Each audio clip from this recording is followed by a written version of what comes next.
네, 안녕하세요, 여러분. 자, 드디어 1월의 시사상식입니다. 1월의 시사상식이지만 아시다시피 여러분의 책이 구매한 거 보셨다시피 이제 우리 작년의 것들을 12월에 있었던 것들을 이제 정리한다고 보시면 될 것 같고요. 또한 이제 우리가 보게 되는 것들이 이후에 이 금년에도 이민년에도 역시 영향을 미치는 것들이라고 생각하시면 됩니다. 역시 뭐 시작하자마자 이제 코로나 주제로 시작하고요.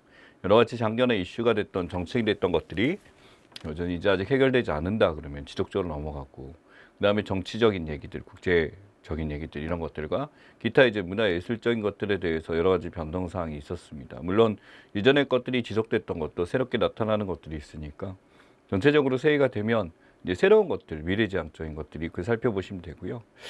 이제 저도 이제 예전에 뭐 한 20년 됐네요.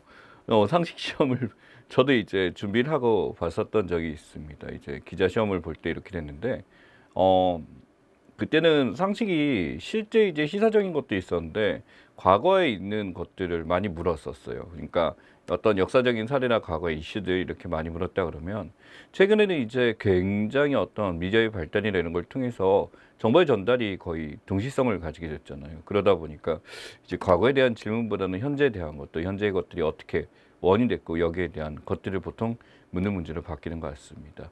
어떻게 보면 시대의 변화죠. 그러다 보니까 예전에 있었던 여러분들이 혹시 가지고 있을지 모르겠는데 두꺼운 시사상식책이 있을 수가 있습니다. 저희 책 같은 경우는 이슈앤 시사죠. 바로 지금 있는 것들, 현재적인 것들을 중심으로 문제를 내고, 여러분들이 준비를 해본다라고 한다면 바로 현재적인 것들이 더 중요한 문제, 더 변별력 있는 문제라는 것을 인식하시면 좋겠습니다. 그래서 항상 새롭게 나 있는 거 이슈 업데이트를 하시고, 신문 보시죠. 인터넷으로 이제 핸드폰으로, 스마트폰으로 보통 보는 분들 많이 있고, 저 역시도 비슷합니다. 집에서 받아보는 신문 2개 정도 있는데, 보시면 좋다, 당연히 보면 볼수록 좋다라고 말씀드리고 싶어요. 그리고 신문사를 쓰거나 아니면은 뭐 다른 데를 쓰더라도, 뭐 방송사를 쓰더라도 그쪽에서 나와 있는 뉴스에 관심을 가지는 건 너무나 당연한 얘기다라고 말씀드리겠죠. 또한 공사 쪽이나 다른 일반직을 지원하시는 분들 같은 경우도 적어도 신문 하나 정도는 놓고 가시지 않으셨으면 합니다. 그래서 일반적인 밸런스가 이제 일간지하고요. 그다음에 경제 일간지 같은 거 하나 정도, 상황에 따라 들고 다니기 좋은 건 주간지 같은 것도 하나 있으면 좋은데, 주간지에 있는 어떤 심도 있는 뉴스 같은 것들에 대해서라기보다는 그냥 거기서 어떤 이슈들을 주로 다루고 있구나라는 거를 보는 정도로 추천을 드리고 싶습니다. 예, 앞설이 길었고요. 예, 들어봅니다. 맨 처음에 국내 오미크론 변이 확산 경로 나와 있습니다. 이제 오미크론이 지금의 대세가 됐었죠. 아마 제가 이제 작년에 시사를 준비하게 되면서 3번의 변이를 맛보게 됐습니다. 그러니 어떤 코로나에 대해서 이런 변이가 많이 나타나고 여러 가지 또 낭설들, 가짜뉴스들 수없이 돌고, 우리는 그게 가짜뉴스인지 아닌지 분별하기보다는 그냥 믿고 싶은 걸 믿고 살아가고 있죠. 예, 저 같은 경우는 이제 부스터샷까지 맞은 경우입니다. 심지어 이제 오인이 될까봐 독감 예방 주사도 맞았는데, 그 중에서는 겁나서 못 맞는 분들도 있을 거고 거부하시는 분들도 있을 거고 있을 거예요. 부작용과 작용 중에서 상당히 작용하는 것이 더 큰데, 우리는 이제 작은 부작용에 대해서 더 불안하기 때문에 잘못된 선택을 하는 경우도 있다라고 말씀드리고 싶습니다. 그리고 이제 무엇보다 이제 새롭게 등장하는 경경 치료제, 이제 먹어서 치료하는 것들, 이것도 나타나서 우리가 2024년 정도 된다면, 아직 멀었네요. 일상 이제 토착병, 쉽게 해서 감기하고 똑같은 입장이 되지 않을까라고 생각하고 있습니다. 어쨌든 지금 이쪽에서 나이지리아 방문했죠. 목사부가 방문해서 인천 지역으로 기억하고 있고, 여기서 이제 동승했던 운전자가 이제 예배에 참석하게 되면서 그 안에 퍼지면서 지금 오미크론이 우리나라에서 굉장히 다양하게 많이 퍼지고 있습니다. 현재 지금 12월 3일까지 이렇게 나와서 미추홀구 교인 780명 검사 진행 중에 이때 50명 정도 나왔는데, 지금 완전한 대세는 아닌데 유럽이나 미국 같은 경우는 전체적으로 이제 감염자의 대부분이 오미크론으로 발생하고 있다는 게 현실이다라는 거 기억하시면 좋겠습니다. 이 오미크론은 지금 코로나의 특징이 이런 것 같아요. 어떤 그 전염성, 그러니까 퍼뜨리는 정도에 대해서는 점점 빨라지는 것 같아요. 진화하고. 근데 사람들이 어떤 내성이 생기고 하다 보니까 제 판단은 이렇습니다. 코로나 자체가 어떤 살상력이 강해졌다라기보다는 살살력은 큰 변화가 없는데 사람들이 여기에 대해서 조금씩 적응하고 있지 않을까라고 판단합니다. 그래서 예전에 비해서 어떤 사망자의 숫자는 확실히 감소를 하죠. 비율에 대해서. 하지만 이제 퍼지는 정도는 굉장히 커지기 때문에 준비를 잘 해주셔야 된다라는 거. 그래서 바로 이게 나온 게 스파이크 단백질이라고 코로나 외피에 있는 이제 그에 대한 항체와 T세포를 만드는 결합하는 숙주를 이야기합니다. 그래서 바이러스 외피에서 일종의 돌기처럼 있어갖고 다른 데 달라붙게 되는 것 중에 하나죠. 침입하게 되면 여기서 즉각 대응하게 되고 코로나 바이러스가 구성되고 이제 전달되는 것 중에 하나입니다. 일종의 돌기 단백질이라고 부르고요. 어떤 돌기처럼 이 단백질 외피에서 싸고 있는 돌기 형태의 모습을 스파이크 단백질이라고 부릅니다. 자, 그 다음에 종합부동산세 고지 현황입니다. 지금 굉장히 뜨거운 이슈가 돼서 계속 그렇고 대선 주자들 입장에서도 계속적으로 이거에 대해서 언급들을 많이 하고요. 사람들도 관심이 많죠. 제 개인적인 생각은 많이 내고 싶습니다. 그러니까 세금이 높아서 많이 낸다라는 게 아니라 종합부동산세를 낸다라는 건요. 그만큼의 부동산 자산을 갖고 있다라는 의미예요. 그러니까 물론 기존에 갖고 있었던 사람은 억울하겠죠. 왜냐하면 올라간다는 것에 대해서 갑자기 예전에 1,000만 원 내다 1억 내면 억울하겠죠. 하지만 지금 이게 비용을 많이 낸다라는 것 자체가 어떻게 보면 본인이 갖고 있는 자산이 많기 때문에 팔라는 건 아니에요. 다만 이제 이런 게 구성됨에 있어서 본인이 이 정도 자산을 갖고 있다라면 여유자산이란 거에서 포트폴리오라고 하죠. 이 어디에다 이제 자산을 담고 하는 것들에 대해서 굉장히 중요하게 생각하셔야 됩니다. 이 개인과 법인에 대해서 지금 보다시피 2021년이 되게 되면 개인에 대해서는 지금 이 정도 증가하고 법인에 대해서 인원 자체를 증가합니다만 세액은 비교가 안 되죠. 법인 쪽에서 거의 다 이제 부담하는 형태가 됐고 일반 세입자, 일반 사람들 같은 경우는 3배 정도, 0.6에서 2.3이니까 4배 가까이 법인 쪽이 증가하게 됩니다. 그러다 보니까 이러한 종부세 과세 대상에 대해서 고민이 늘어난다는 것은 그만큼의 갖고 있는 부동산에 대해서 평가가 굉장히 달라지게 된 거고 이러한 부동산에 대한 평가 자체가 달라지게 된 게 이전가의 세율에 대한 적용도 달라지고요. 그다음에 공시지가에 대한 판단도 달라지고 다양한 기준이 바뀌게 됩니다. 어찌됐든 이러한 종부세가 들어와서 5조 7천억이 된다라고 한다면 그만큼의 세수에 대해서 돌아가는 게 크기 때문에 이건 직접세의 성격을 가지고 있죠. 그러다 보니까 우리가 다이렉트로 어떤 사회적 약자나 이쪽에 들어갈 수 있는 세금이 되는데 세금으로 장난치지 마라 라는 얘기를 하지만 누구한테 세금을 받았느냐가 되게 중요해요. 그러니까 이 사람들이 어떤 잘못한 징벌적 세금은 절대 아니다라는 걸 보시면 될 것 같고 나눠달라고 협박하는 것보다는 어떻게 보면 종부세라는 거는 제가 없어서라기보다 뭐 저도 이제 뭐 가지고 있는 게 있겠죠. 종부세가 나오긴 하지만 거기에 대해서 늘어난 거에서 부담 느낍니다. 부담 느끼는데 이게 부담이 커진 이유가 뭐냐면요. 제가 가지고 있는 게 올랐기 때문이에요. 갑자기 팔 수는 없죠. 살고 있는 집이니까. 근데 올랐기 때문에 거기에 대한 세금도 커지는 거. 예를 들어 여러분의 소득이 300만 원 받다가 500만 원 받아봐. 세금 확 늘어나요. 막 억울하다라기보다는 이제 월급이 올라간 거잖아. 거기에 대해서 이제 차이가 난다는 걸 생각을 해야 됩니다. 당연히 여기서 굉장히 반발하는 사람이 누구?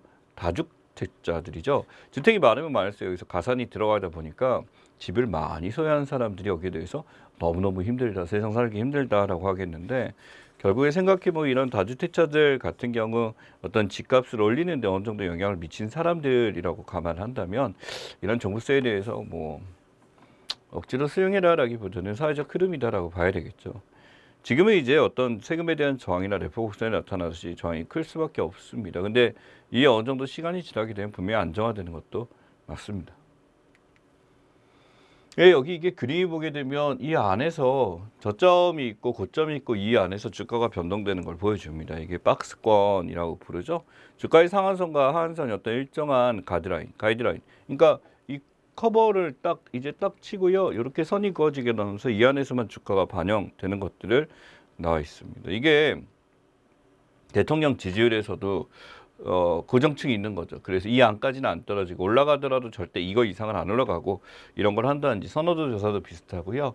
예를 들어 여러분의 성적 있죠. 성적도 떨어져도 이렇게까지는 안 떨어져. 딱 이선까지 떨어지고 딱 이선까지만 올라간다. 이런 게 있을 겁니다. 박스권이죠. 물론 이 박스권을 뚫는 경우도 있습니다. 이 박스권은요. 규칙이라기보다는 그래프의 추이의 결과적 해석이기 때문에 이런 그림을 보여줘라는 건데 예측을 할 때 어떤 바로미터나 기준이 될 수 있을지만 정확한 기준은 아니다라고 볼 수가 있죠. 정리하지만 이 박스권은 지금의 어떤 상한과 하한의 그 범위, 라인 정도 이해하시면 될 것 같습니다. 예, 1931년에서 2021년 그러면 연도를 빼보면은 90살이죠. 욕참 많이 먹었죠. 뭐 본인이 이걸 지지한다 안 한다를 떠나서 여기 보면 이거 잘못된 거예요. 이거 무력진압. 그러니까 뭐 광주 민주화 운동에 대해서 다르게 표현하는 사람이 있지만 어찌됐든 국민들이 자신의 권익을 위해서 움직이는 거에 대해서 이것이 무슨 뭐 우리와 사상이 다르기 때문에 이들은 뭐 죽여야 된다, 뭐 해야 된다라는 표현을 함부로 쓴 나라가 우리나라거든요. 그러시면 안 돼요. 야, 이거 간접선거입니다. 잘못된 거잖아요. 간접선거가 뭐냐면 투표권 없는 거예요. 그러니까 지 맘대로 나와가지고 세력 가지고 있으면은 나 대통령 할래 그럼 할 수 있는 시스템이야.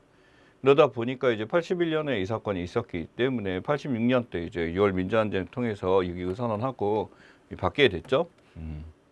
자, 그 다음에 아웅산 테러 사건 수행한 7명 상황. 이거는 뭐 본인의 잘못이라기보다 아웅산 버마에 이제 보냈을 때 우리나라 이제 인력들이죠. 굉장히 이제 브레인들이 가가지고 이쪽에서 하다가 아웅산에서 이제 그 북한의 만행으로 이렇게 죽게 된 거. 이렇게 보시면 되고 대통령한테 백담사 치과해갖고 오래 살았고요. 5.18 내란죄, 목적 살인죄 구속됐었는데 아프다고 그냥 나와버리고 특별사면은 석방돼 버리고. 근데 여기 보시면은 진짜 이게 몸 안 좋다고 계속 안 가고 버티기고 하다가 결국에는 이렇게 갔습니다. 뭐 마지막에 뭐 치매도 있었다 뭐라 그러는데 잘한 거라기보다는 이 사람이 능숙했던 게 어떤 밑에 있는 사람들을 다루는 거였어요. 그래서 충성을 바치도록 하는 부하들에 대한 관리였죠. 이 부하들 관리만 잘해도 끝까지 이 사람을 비워하는 사람들이 그렇게 있었습니다. 이 사람이 잘한 게 있다라고 얘기하는 대통령 후보도 있습니다만 그렇게 따지다면은 히틀러도 잘한 게 있는 거예요. 예, 그렇게 생각하시면 될 것 같고 청산하지 못한 역사에 지금 나오게 되는데 어찌됐든 우리 사회에 큰 적정을 남겼고 이 사람을 잘했다. 어떤 면은 잘했다라고 하기에 다른 면을 정말 끔찍하게 못했다 그러면 우리는 이영철이란 사이코패스도 칭찬할 게 있는 게 돼버린다라고 말씀드리고 싶습니다. 어쨌든 한 해 지금 이번에 이제 저번 이제 우리 시사상식에서 노태우 전 노태우 대통령이죠. 예, 그래서 이제 서거한 거에 대해서 뭐 얘기했고 이번에 역시 전두환도 사망을 했습니다. 예, 그래서 이렇게 보시면 되고 서거라는 사람은 위인한테 해주는 건데 이분이 했던 것 중에 제일 그랬던 게 박정철 고문치사 사건이고 1987이라는 영화에서도 이제 나오게 되죠. 예, 그래서 박정철 언어학과 학생에서 이제 물건을 받다 탁 치니까 억하고 죽었다라고 하는 말도 안 되는 희대의 명물을 남기면서 이렇게 해명을 하게 되고 결국 이 6월 항쟁이 나오게 된 것 중에 하나입니다. 그래서 여기 보면 수사팀에 대해서 이제 조사를 했었던 사례나 여기서 말도 안 되는 것들에 대해서 이야기를 많이 했었죠. 그래서 이 5.18 민주화에 대한 복원을 외치고 정하고 이렇게 됐었는데 이때 공수부대를 집어넣어서 이게 화려한 휴가라고 하는 그 영화도 있었고요. 택시 운전수도 있죠. 택시 드라이버. 우리나라에서는 송강호 씨 나왔던 거라든지 다양한 영화들이 이제 제작되게 되면서 이게 어느 정도 사람들이 인식하게 됐습니다. 28년도 있네요. 기타 등등 이런 걸 보게 되면서 나타나는 것들을 우리가 지켜봐야 될 게 그저 시간이 지나면서 우리가 희석되고 괜히 거기에 익숙해지는 경향이 있는데 우리는 굉장히 힘든 역사를 뚫고 지나갔다라는 거. 어떻게 보면 이 전두환이라는 사람이 저 어렸을 때 이거예요. 제 나이대가 보이시겠지만 예, 꼬꼬마 때 국민학교 세대거든요. 국민학교 가기 전에 뭐 그 영화관 그때 1,000원이었어요. 가서 보게 되면 시작할 때마다 땡 하면서 전두환 대통령께서는 오늘 농촌에 방문하시오 막 이러면서 그 대한 뉴스 하면서 막 거기서 나왔던 게 기억이 나요. 그러니까 애들 보는 거에도 이 뉴스를 틀어서 전두환에 대한 어떤 승상하는 이런 모습을 많이 보여줬던 그런 게 나왔는데 그 신선했던 거는 그 큰 화면으로 뉴스를 보다니 좀 달랐다라는 거. 근데 뉴스 내용에 대해서 항상 전두환을 시작하고 부인하고 같이 가서 뭐 막걸리 마시고 뭐하고 막 이랬던 거 생시쇼를 봤었던 기억이 납니다. 자, 여기 보시면 역대 대통령들에 대해서 나와 있는데 이거 말씀드리고 싶은 게 뭐냐면 공화국에 대한 이야기예요. 기본적으로 이제 공화국이라는 게 대통령에 대한 특징보다도요. 우리가 알아야 될 게 이 공화국은 어떤 정부의 어떤 정책 기조가 굉장히 바뀌었을 때 나타나는 것 중에 하나입니다. 그래서 초대 이승만 쭉쭉쭉쭉쭉 하다가 이제 여기서 이제 윤보선 이제 제2공화국이 등장하게 되죠. 바로 이제 우리가 이제 총리가 나타나게 되고 내각제가 등장하게 된 얘기고 박정희 등장하게 되면서 제3공화국이 등장하게 됩니다. 제3공화국에서 서거하게 되고 최규하 다시 나타나면 제4공화국이 되고요. 이때부터 통일제 뒤로 가면 또 제5공화국이 등장하게 됩니다. 그래서 이 제5공화국이라는 게 뭐냐면 이제 5번째 공화국이다라는데 이 공화국이라는 게 이전과의 정치적 제도에서 근본적으로 변화했을 때 나타나는 거다라고 기억하시면 좋겠어요. 그래서 이후부터는 이제 선거를 통해서 사람들이 뽑게 되고 5공화국이 계속 이어지게 됩니다. 라는 거. 자, 그다음 뉴스입니다. 이 정부에 대해서 지금 다양하게 연도별 정부 예산 증가율에 대해서 나왔죠. 슈퍼 예산안에 대해서 이야기가 나와 있습니다. 607.7조라고 했는데 세수 확대나 기타 등등을 통해서 이게 감면적으로 가능하기 때문에 그런 거예요. 보면 노무현 정부 때부터 어떤 세수에 대해서 쭉쭉 증가하다가 예산에 대해서 지금 보게 되면 2020년에 510조 안팎인데 이게 바로 607.7조까지 이렇게 증가하게 됐다. 왜 이렇게 청지치를 늘리는 걸까라고 했을 때 증액 자체는 한 3.3조 원이라고 하죠. 근데 돈 들어가는 게 많으니까 그런 상황에서 어떤 교육적 측면이나 뭐 이 어떤 사람들의 직업을 찾는 데 지원을 한다라든지 기타 등 이게 많으니까 이게 뭐 다양히 많이 들어갈 수밖에 없어요. 관리 재정 수지 비율 보게 되면 마이너스 0.6% 해가지고 재정 수지에 대해서 나름대로 관리는 잘 돼 있고 채무 비율 자체는 36 정도 지금 이렇게 있습니다. 근데 이 채무가 국가 채무라는 게 상황에 따라서 이게 조정이 가능한 거고 어느 정도 조정은 그렇게 어렵지 않은 것들이에요. 그래서 지금 코로나 상황에서 이런 거 재정 투입한다 그래서 사람들이 욕을 하느냐? 그건 아니죠. 다만 재정을 많이 투입하되 어떻게 쓰느냐에 대해서 비판하는 경우가 왕왕 있습니다. 미국 같은 경우는 그냥 돈을 찍어냈죠. 돈을 막 찍어내서 이렇게 하다 보니까 지금 수습 중에 있다라고 보시면 되고 우리나라는 그것보다는 조금 더 조정해서 하고 있는데 상황상 우리나라가 지금 수출이라든지 기타 등 굉장히 굳건하게 잘 가고 있는 상황인지라 코로나 상황이라도 그래서 지금 이러한 예산 책정이 가능했다라고 보시면 됩니다. 자, 여기 보시면 개수 조정의 이야기인데요. 녹취 절대부가 촬영후 회의록 작성 금지 출입 제한. 지금 본인들이 예산에 대해서 어떻게 설정한 걸 다 보여주고 나서 마지막에 쑥덕쑥덕 변경할 때는 지들끼리 소근소근 이렇게 되는 거죠. 개수 조정 회의라는 건 성역이다. 쉽게 얘기해서 마지막에 어떤 예산안에 대한 수정을 가하는 거라고 했을 때 삭감이나 이런 것들 잘 부탁드려요 의원님들 이런 식으로 마음대로 이렇게 조정을 하게 되는 게 이 개수 조정의 특징입니다. 예결 특위 그래서 마지막에 세부 내역을 자기들끼리 조정함으로써 어떤 세금안에 대해서 예상치 못한 결과가 나오게 되고 당연히 이게 얼렁뚱땅 진행되게 되면서 비판도 받아야 되는 것 중에 하나인데 이게 굉장히 언론적이나 이런 데 노출이 잘 안 되다 보니까 되게 눈에 안 띄는 그런 경향을 좀 보여주죠.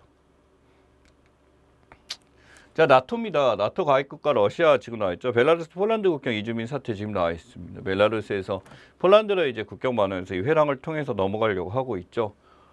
회랑이라기보다는 탈출로란 표현이 좋습니다. 이제 그게 잘 안 쓰는 표현인데 물론 우리말이 아니냐라고 하긴 그렇지만은 돌아가는 길, 아니면 탈출로 어떤 게 우리가 딱 인식이 되나요? 그러니까 어느 순간 저는 이런 생각이 들어요. 과거에 이제 우리가 국어 시간에 배웠던 어떤 단어들 이거보다는 지금 우리가 쉽게 그 단어를 들었을 때 쉽게 인지할 수 있는 것이 더 중요하지 꼭 이게 한자어를 붙이고 모함으로써 되게 있어 보이게 하는 그런 표현 자체는 저는 지양해야 된다고 보는 쪽이 하나입니다. 무식한 게 아니라 그냥 저도 어렸을 때 한학이란 걸 배웠거든요, 아버지한테. 그래서 그런 한자들에 대해서 익숙하다 보니까 어떤 텍스트를 보거나 이게 좋았는데 지금은 시대가 바뀌지 않았나라는 생각이 들어요. 자, 나토라고 하게 되면 이쪽에 나토 가입국에 대해서 북대서양 조사규 나와 있죠. 본부가 저기에 있고 하면서 나토 정상회의 지금 붙어서 지금 이쪽 지역에 전부 다 사람들이 이 정상회의가 모여서 이렇게 되어 있는 게 보입니다.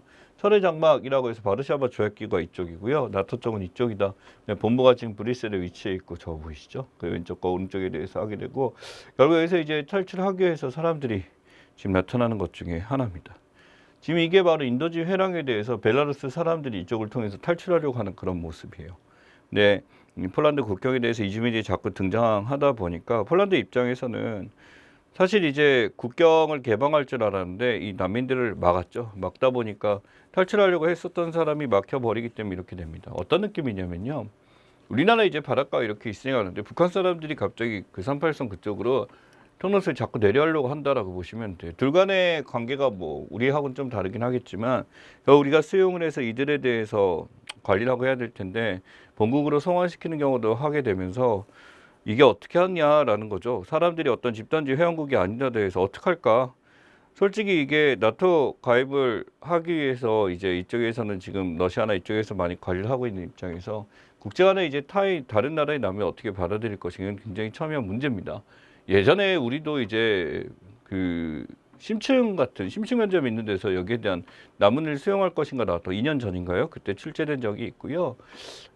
뭐 정답은 그렇죠. 받는다가 맞고 다만 여기에 대해 혼란을 막을 수 있는 정책이 필요하다. 이게 정답이라고 보시면 될 것 같아요. 자, 논란의 생명과학 도류입니다. 아마 수능에 대해서 이슈는 다 들어보셨을 거예요. 수능 문제 20번이 오류가 나타나게 됐는데 주어진 모든 조건 해석해서 케이스를 찾아왔는데 동물수가 뭐가 나와? 검정색 동물이 마이너스 10마리가 나오는 상황이 나타나게 됩니다. 문제 자체 오류죠. 근데 평가원의 답변은 조건은 모르겠고 회색 노란색 동물수 물어봤으니까 논리상 오류는 없다라고 나왔어요.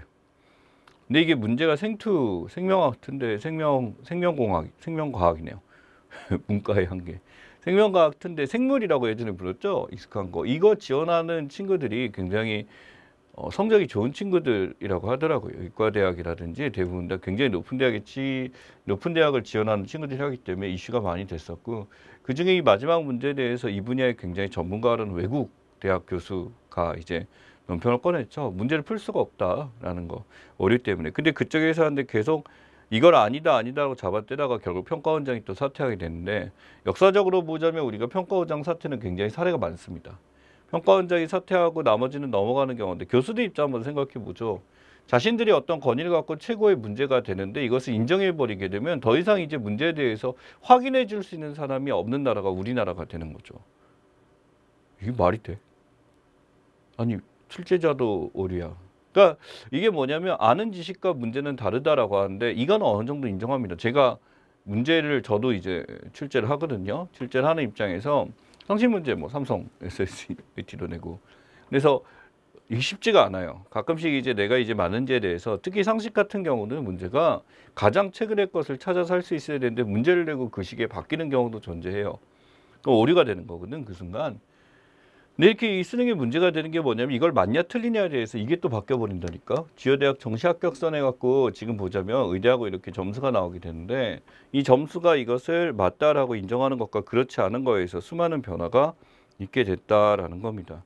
결국 이런 상황에서 평가원장 옷 벗고 나가고 이렇게 되고, 어떻게 보면 저는 지금 교육부 장관에 대해서 이 문제점을 다시 송부하고 싶고요.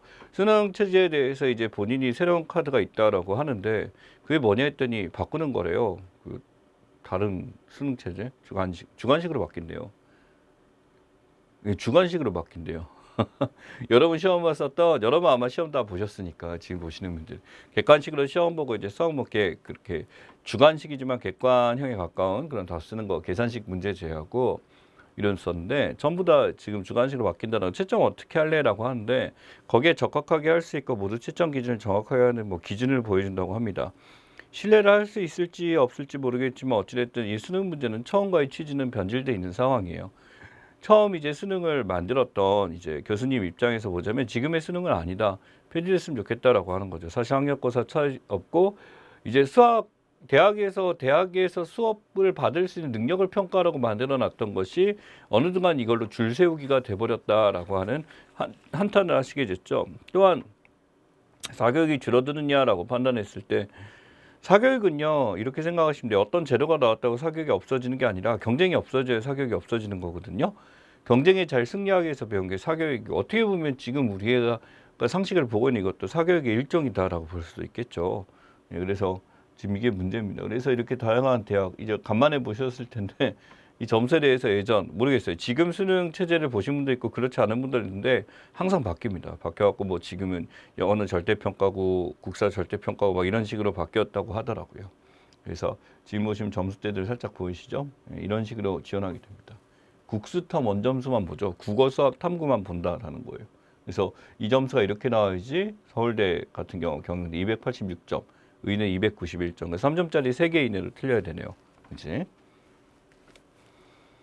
자, 그 다음 선대위원장에 대한 이야기입니다. 선대위원장, 민주당 사생활 논란이 있어요. 국민의힘 과거 발언 논란인데 조동연 시절 이제 저번 때 했습니다만 이제 원색적인 공격들이 일삼다가 결국 이제 선대위원장 취임하자마자 이틀인가 사흘 만에 내려갔죠.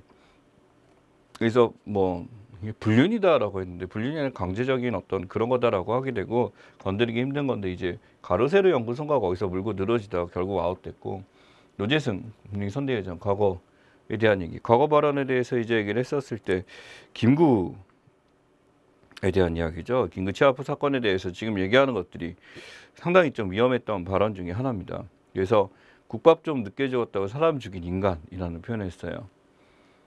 이것이 어떤 진실이다 아니다를 떠나서 지금 우리가 어떤 위인이라고 생각하는 존재들에 대해서 그렇게 마음대로 폄하하거나 이렇게 되면 굉장히 역풍을 맞을 수 있습니다. 지금 보면 예 익숙한 분이죠. 이분도 이제 설화가 있었습니다. 지금 이 치아포 사건은 제대로 얘기하고 있는데 민족운동, 독립운동가 33인에 대해서 그게 룸살롱에서 술 먹으면서 얘기 나눈 거다라고 표현하면서 굉장히 이슈가 됐었던 것 중에 하나죠. 근데 그게 안 된 거는 이제 그 위치가 요정집은 맞았고 그렇게 술 먹은 장소 맞으니까 거기에 대해서 이제 어떤 썰로서 이렇게 얘기하다 이렇게 됐고 이 치아부상 을미소변 가담죄로 추정되는 수치라를 살해했다라고 해서 그 청년 백창수인가요? 청년 김창수죠. 그 청년 김창수 그 왜 배우 이름은 살짝 기억나는데 유명한 사람인데 어쨌든 그 김구 선생의 일대기를 그렸던 거기 보시면 이 내용이 나오게 됩니다. 물론 약간 미화는 돼 있습니다만 여기서 이제 이 치아포 사건이라는 게 과연 그저 이제 일본인이라는 이유로 죽여서 그런가 아니면 을미사변에 대한 이게 주동자이기 때문에 그걸 해쳤냐라고 하게 됨으로써 김구 선생 같은 경우는 살인죄로 사형 선고받고 여기서 나오게 됐는데 김구 선생이 이제 여러분이 알고 있는 그 그림의 인자시 안경 쓴 모습으로 이렇게 인식하기 쉽겠지만 키는 벌레랑 그 싸움꾼이었대요. 굉장히 장사였다고 합니다. 그래서 어떤 일본군이 냈는데 굴복하지 않고 굉장히 강건하게 거기서 맞섰던 사람이다라고 하더라고요. 그래서 이 가담자로 보인 사람을 죽였고 여기서 2년 있다가 탈옥을 했었던 사건이 치아포 사건입니다. 자, 양도소득세법입니다. 소득세법 개정안 또 있었죠. 그래서 10여억 원 기준이 이렇게 되고 가상자산 과세 같은 게 1년 유예가 됐습니다. 그래서 가상자산에 대해서 어느 순간 세금을 걷게 됩니다. 표면적으로 드러나기 때문에 최근에 우리나라에 있던 비트코인을 비롯한 어떤 가상자산에 대한 열풍은 많이 줄어든 게 특징이죠. 예, 그래서 여기 보시면 5월 31일 전에 양도를 하게 되면 지금 이렇게 되는데 이후 같은 경우 주택 입주권이 50%에서 지금 보면은 70%까지 이렇게 늘어납니다. 1년 미만에서. 기본세율 하는 거는 2년 동안 보유를 했었을 때 이렇게 되는 것 중에 하나죠. 장기 보유 특별공제가 있어요. 양도소득의 80%까지 10년 이상 가지고 있게 되면 이 정도까지 깎아주게 되는 거니까 내가 오랫동안 거주한 집을 팔 때 같은 경우는 세금에 대해서 거의 부담감이 사라지게 되는 거고 다주택자 같은 게 2주택 기본세율 10%인데 여기 보시면 3주택 이상에서 기본세율이 20%입니다. 3주택 이상 소유하게 되면 이제 가만 안 두겠다라는 걸 보시면 되죠. 20%가 이제 주택이 3개이기 때문에 실제 내야 되는 세금은 굉장히 커지게 된다라고 보시면 됩니다. 우리 사례 나오면 7억 원에 구매해서 2년 보유 12억 원의 양도시 세금이라고 하는 3,077만 2,500원인데 개정법 나오게 되면 내지 않습니다. 이게 뭐냐면 10억의 양도시라고 했었을 때 우리가 12억 원에 초과해야 내는 거거든요. 액수상이 이제 9억 원을 넘었기 때문에 이전에 3천만 원 넘게 됐지만 이제 12억 원이기 때문에 내지 않는 거. 그래서 양도세법 같은 경우 나름대로 우리가 생각했었을 때 어떤 이제 집값 상승이 많이 되다 보니까 여기서 완화해주는 제도다라고 인식하시면 될 것 같아요. 예를 들어서 주요 장점에 대해서 지금 싸우기는 연부연납 나와 있고요. 직접세를 조정하고 유산취득세 같은 것들, 유산세에 대한 거 지금 나와 있고요. 공제한도에 대해서 지금 기업 상승도 4,000원 미만 확대까지 기업의 사이즈가 커졌기 때문에 이렇게 됐고 업종 변경 시도 이제 가능하다라는 거 인지하고요. 그다음에 아래쪽에 보면 영농 상승 같은 10억 원에서 20억 원 땅값도 많이 바뀌었기 때문에 이렇게 변하고 있습니다.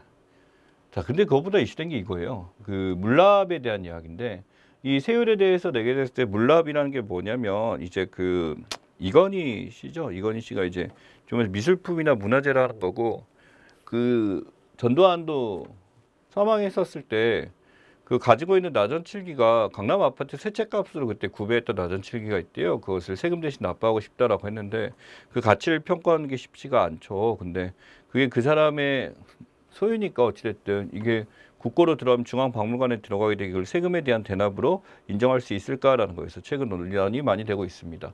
이건희 컬렉션이라고 하죠. 굉장히 많은 그림들이 있는데 이것을 세금 대신에 내는 대납으로 볼 수 있을까라는 것들이 거기에 해당하죠. 자, 지금 보면은 Together for a Shared Future 미래고요. 미래를 향하는 일기 하나로 일어나자 이런 것 같아요. 제가 중국어 읽는 법은 모르지만 그냥 한자로만 보는 거고 미래를 향하는 하나의 움직임, 하나의 일어남 이런 것 같아요. 지금 중국어죠. 중국어는 잘 모릅니다. 근데 베이징 이제 올림픽, 동계올림픽에 대한 이야기죠. 지금 대부분 다 보이콧했고 일본도 자신들의 어떤 주요 강요들을 보내지 않겠다라고 해서 외교적 보이콧이 일어나고 있습니다. 외교적 보이콧이 일어나면서 실제로 이제 관람객 없이 이쪽에서 진행하겠다라고 했었는데 관람객을 떠나서 개입을 안 가겠다라는 게 지금 늘어났고 이게 이 동계올림픽에 참가 여부에 따라 이 미국과 중국의 어떤 대단한 충돌 사례가 지금 엄청나게 나타나고 있다라고 보시면 될 것 같아요. 그래서 지금 보시면은 미국과 외교적 보이콧에 대해서 중국에 대해서 지금 미국은 대가를 지불하게 될 거. 기분 안 좋다 이거죠. 미국 외교적 보이콧 바로 얘기했고 뉴질랜드 안 가겠다. 일본 기시다 후미오 사실 기시다 후미오도 우리 시사에서 많이 다뤘는데 자기 의견이 없는 사람이에요. 그래서 여기까지 팔아야겠다. 기본적 자세인데 결국 보이콧 선언했고요. 영국 같은 경우도 조만간 적자에 참석해 보는데 안 갈 것 같고요. 유럽연합도 지금 외교적 보이콧 권고하는 결의안이 통과돼서 미국과 유럽이 하나 돼서 안 갑니다. 러시아 같은 경우 올림픽은 정치로 자유로웠다. 보이콧 부정적이도 참여하겠다라는 거죠. 아무래도 러시아 같은 경우 중국과 국경이 붙어 있고 관계가 있기 때문에 여기서 지금 참여를 하겠다라고 했기 때문에 이게 어떻게 보면 미중 중심의 냉전의 새로운 상징적 시작이다라고 지금 보고 있습니다. 그래서 지금 여기서 중국 입장에서 이제 안 하겠다라고 하게 되면 이렇게 될 거고 이 지금 문재인 대통령 입장에서는 외교적 보이콧 할 것인가 안 할 것인가인데 우리 입장에서는 지금 참가를 하겠다 쪽이에요. 외교적 보이콧까지는 가지 않겠던데 상황을 좀 지켜봐야 될 겁니다. 그래서 어디가 우리에게 더 맞는 국익에 대해서 판단하게 될 건지는 고려를 많이 해야 되겠죠. 예, 더불어민주당 선대위 조직도입니다. 이게 지금 송영길 위원장이 있고요. 밑에 지금 이제 이름 알고 있는 사람들 몇 명 있습니다만 활동을 지금 많이 하고 있죠. 밑에 보면 TV토론단에 박주민 의원도 있고 기타 등등 위원회장 많이 있습니다. 문제는 이렇게 국민의힘 선대위가 있고 민주당 선대위도 있는데 민주당 선대위 사례 같은 걸 지금 보자면 이 국민의힘 선대위 보게 되면 중앙선거위 김정은 있고 김병준 이준석 있는데 나갔죠. 지금 우리 책에 나와 있는 건 또 화해했는데 진짜 이게 시사에 담기가 싫은 이유가 뭐냐면 또 싸워갖고 헤어졌죠. 또 그래갖고 안 하겠다라고 해서 또 이제 조수진이라고 이쪽에 공모단장하고 둘이 얘기하다가 다퉈가지고 또 이 사람 또 이상한 말하면서 나이값 하게 되고 그러면서 내부에서 워낙 말이 많습니다. 또 청년본부 여명은 또 나갔죠. 그러니까 이게 끊임없이 변화해요. 끊임없이 들어오거나 하고 여기 또 이제 이미자 이렇게 했는데 이하족의 여성 이제 총괄로 해가지고 또 신지에 들어오다 보니까 여명 나가고. 그러니까 이게 뭐냐면 윤핵관이라고 부르는데 국민의힘이나 어디든 마찬가지긴 합니다만 이 선대위를 구성한다는 게 생각보다 쉬운 건 아닌 것 같아요. 그래서 자기들이 이걸 하게 되고 만들고 하는 것에 대해서 쉽지는 않구나라는 거 기억하시면 좋을 것 같습니다. 이 선대위가 나중에 이제 발족돼서 이제 당선이 되면 인수위가 되는 거죠. 대통령이 됐을 때 맡게 되는 거고 결국 인수위 한 자리 차지하고 있다라고 한다는 것은 나중에 장관 자리라든지 당에 대한 어떤 발언권이 세지는 계기가 됩니다. 자, 이거는 희대의 명연기였죠. 예, 그 삼전도의 그려에서 인조가 했었던 것 중인데 사실은 이제 역사적으로 판단했었을 때 우리가 어느 정도 시간 하면서 이마가 깨지고 피가 튀기고 막 뼈가 보였다라고 이제 뭐 그런 얘기가 있습니다라고 하는데 실제로 이 정도는 아니었다라고 이제 역사가들은 이야기하더라고요. 어찌됐든 삼전도의 굴욕이라는 게 이게 남한산성에서 송파구 삼전도에서 결국 청태종 앞에서 무릎 꿇고 예를 다한 인조의 모습이죠. 패퇴하고 싸우다 보니까 패퇴를 하다 보니까 결국 우리가 굴욕적으로 여기서 군신관계를 맺게 되는 그 사례가 바로 여기에 담겨 있습니다. 그래서 지금 이게 삼전도 3번 절할 때 이제 이마가 이제 피가 튀겨서 이렇게 장면인데 굉장히 이때 연기가 인상 깊어서 우리가 뭐 볼만한 것 중에 하나입니다. 그래서 실제 뭐 사진이 있다 이런 건 아니에요. 그래서 드라마의 한 장면에서 인상 깊어졌는데 이게 과장은 약간 됐다라는 것이 정설이긴 합니다만 어찌됐든 우리나라 왕이 그쪽에 이 중국의 청태종 앞에 무릎을 꿇었다라는 것은 치욕적인 역사적 사실 중에 하나일 거고 여기서 이제 우리나라가 어떻게 대처할 것인가에 대해서 또 외교적 역량을 많이 발휘하게 된 사례가 여기 담겨 있습니다. 자, 10번까지 봤고요. 뒤에 있는 11번부터는 다음 시간에 확인하도록 하겠습니다.